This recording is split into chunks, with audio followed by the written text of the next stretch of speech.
आज हम आपके साथ एक अनोखी और सीख देने वाली घटना पर नजर डालने जा रहे हैं। और आज हम बात करने वाले हैं दिल्ली के जहांगीरपुरी इलाके की एक रोचक कहानी के बारे में। इस घटना की शुरुआत होती है दिल्ली के जहांगीरपुरी से। यहाँ एक मुस्लिम परिवार रहता था जिनका अपना एक निजी मकान था।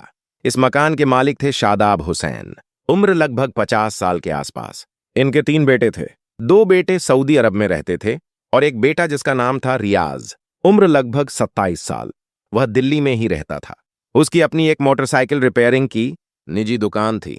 शादाब हुसैन सब्जी के थोक व्यापारी थे। परिवार में शादाब की पत्नी थी, 2 बहुएं थीं और रियाज अविवाहित था।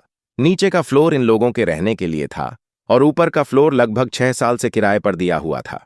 जिसने यह फ्लोर किराए पर लिया था वह परिवार था दक्षिण अफ्रीका का रहने वाला। घर के मुखिया का नाम था सैमकुल, उम्र लगभग 38 से 39 साल। उनकी पत्नी का नाम था जूरी, उम्र लगभग 35-26 साल। और एक बेटी थी जिसका नाम था अमीरा, 6 साल की थी। बस यही 3 लोग थे। अमीरा का जन्म भी इसी घर में हुआ था। लगभग 6 साल से यह परिवार दिल्ली में रह रहा था। सैमकुल एक अच्छी कंपनी में जॉब करता था। परिवार में सब कुछ ठीक ठाक चल रहा था, कहीं से कोई दिक्कत नहीं थी। लेकिन इन्हें क्या पता था कि इसी घर में एक ऐसी घटना होने वाली है जो सबको सोचने पर मजबूर कर देगी। शादाब का बेटा रियाज थोड़ा चंचल और नटखट स्वभाव का था। उसने अफ्रीकन पुरुषों के बारे में तो बहुत सुना था, लेकिन उसे यह जिज्ञासा थी कि अफ्रीकन महिलाएं कैसी होती हैं। वह हमेशा यह सोचता था कि इनका अपने पतियों के साथ कैसा जीवन होता होगा।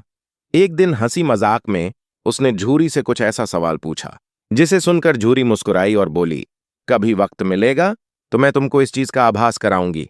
यह सुनते ही रियाज के अंदर एक अलग ही उत्साह पैदा हो गया। अब वह इंतजार करने लगा कि वह वक्त कब आएगा। रियाज अक्सर जब झूरी अकेली होती तो उससे हंसी मजाक करता, पूछता, भाभी आप लोग अपने पतियों को कैसे बर्दाश्त कर लेती हो? इंडियन महिलाओं का तो बुरा हाल हो जाए। झूरी मुस्कुराकर टाल देती। लेकिन एक दिन उसने गंभीरता से कहा, जब वक्त आएगा मैं तुम्हें सब कुछ दिखाऊंगी। यह बात सुनकर रियाज और बेचैन हो गया। उसे लगा, यार क्या होगा, कैसा होगा। वह इसी इंतजार में रहता था कि वो वक्त कब आएगा। करीब 1 महीना बीत गया। एक दिन सैमकुल ऑफिस से लौटा और उसने अपनी पत्नी झूरी को बताया कि कंपनी उसे 1 हफ्ते के लिए बाहर भेज रही है। उसने कहा, तुम बेटी के साथ घर पर रहना, ज्यादा बाहर मत जाना। झूरी ने कहा, ठीक है। झूरी ने सारी पैकिंग की, खाने पीने की व्यवस्था की। 2 दिन बाद सैमकुल अपने काम पर निकल गया। अब घर में झूरी और उसकी बेटी अकेली थी। जिस दिन सैमकुल गया उसी दिन सुबह रियाज ने झूरी से फिर वही सवाल किया, भाभी अब तो वक्त आ गया होगा। झूरी ने कहा, हाँ वक्त आ गया है, लेकिन एक शर्त है, जब तक मैं ना कहूं तब तक तुम मुझसे दूर मत होना। यह सुनकर रियाज और ज्यादा उत्तेजित हो गया। दिन के 11-12 बजे सैमकुल घर से निकल गया। रियाज अपनी दुकान पर गया। रात करीब 9:30 से 10 बजे दुकान बंद कर वह घर आया। खाना खाने के बाद वह ऊपर जाने का बहाना ढूंढने लगा। आखिरकार रात करीब 11-12 बजे जब पूरे घर के लोग गहरी नींद में थे, झूरी का फोन आया, आ जाइए, सब सो गए हैं। रियाज ने चुपके से अपने कमरे का दरवाजा बाहर से बंद किया, लाइट बुझाई और दबे पांव ऊपर चढ़ गया। झूरी उसका इंतजार कर रही थी। रियाज ने उसे गले लगाया, झूरी ने भी उसे गले लगाया। दोनों में बातचीत होने लगी। थोड़ी देर बातचीत के बाद रात का समय कम था, इसलिए दोनों ने अपने काम की शुरुआत कर दी। दोस्तों, रियाज बहुत उत्साहित था, लेकिन उसका काम जल्दी खत्म हो गया। बहुत देर तक नहीं चल पाई। झूरी ने कहा, इतनी जल्दी? मुझे तो ऐसा लगा जैसे कुछ हुआ ही नहीं। रियाज शर्मिंदा हो गया। उसने बहाना बनाया कि डर की वजह से ऐसा हुआ। उसने कहा, कल फिर कोशिश करूंगा। झूरी मुस्कुराई और बोली, जब तक सैमकुल नहीं आ जाता हमारे पास वक्त है। यह सुनकर रियाज अंदर ही अंदर और मचल गया। उसे अपनी इज्जत का सवाल लगने लगा। अगली रात रियाज ने अपनी तैयारी कर ली। उसने बाजार से कुछ दवाएं खरीदी। घर आकर उसने अपनी अम्मी से कहा, मुझे गर्म दूध देना। उसने दूध में दवा मिलाकर पी ली। फिर जब घर के सब लोग सो गए, झूरी का फोन आया, आ जाइए। रियाज फिर से ऊपर चढ़ गया। इस बार उसने ज्यादा दवा ली थी। वह सोच रहा था कि इस बार सब ठीक होगा, लेकिन दोस्तों, जितनी दवा उसने ली शरीर पर उसका उल्टा असर होने लगा। बार बार कोशिश करने के बाद भी कुछ नहीं हो रहा था। झूरी वहां मुस्कुरा रही थी। जैसे जैसे वह मुस्कुराती, रियाज को अंदर से चिढ़ होती थी। उसे लगा कि वह उसका मजाक उड़ा रही है। रात भर कोशिश करने के बाद वह निराश होकर अपने कमरे में आ गया। अगली सुबह जब वह अपनी दुकान पर था, तभी झूरी का फोन आया।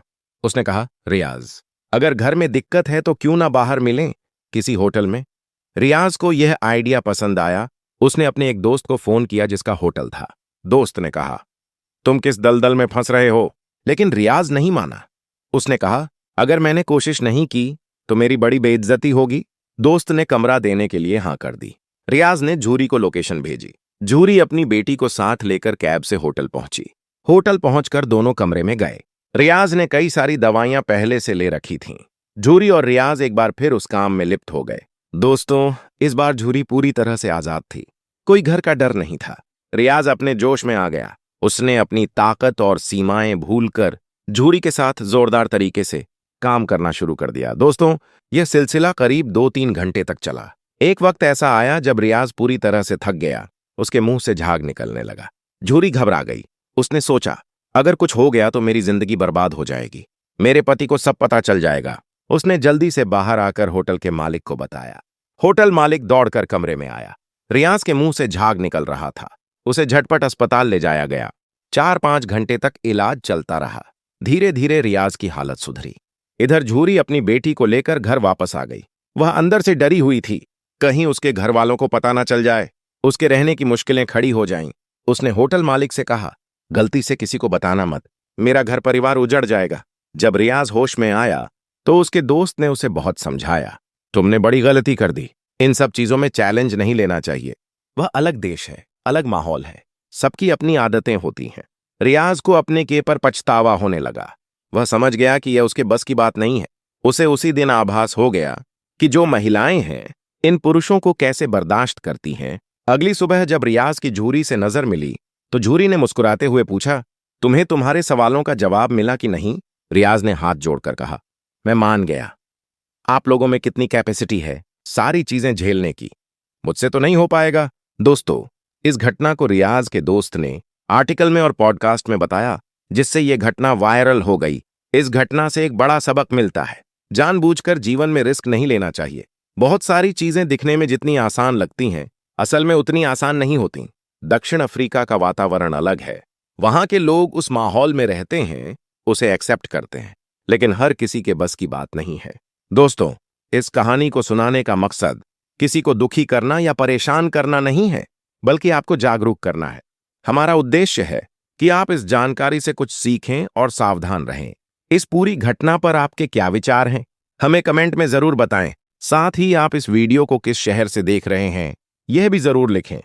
अगर आपको हमारी मेहनत पसंद आई हो तो कृपया इस वीडियो को लाइक करें और अपने दोस्तों के साथ शेयर करें, ताकि यह जानकारी ज्यादा से ज्यादा लोगों तक पहुंच सके।